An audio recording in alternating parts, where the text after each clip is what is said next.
بسم الله الرحمن الرحيم. قل أعوذ برب الفلق من شر ما خلق ومن شر غاسق إذا وقب ومن شر النفاثات في العقد ومن شر حاسد إذا حسد. بسم الله الرحمن الرحيم. قل أعوذ برب الناس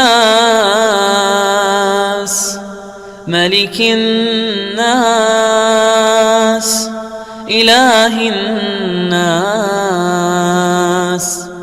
من شر الوسواس الخناس الذي يوسوس في صدور الناس من الجنة والناس.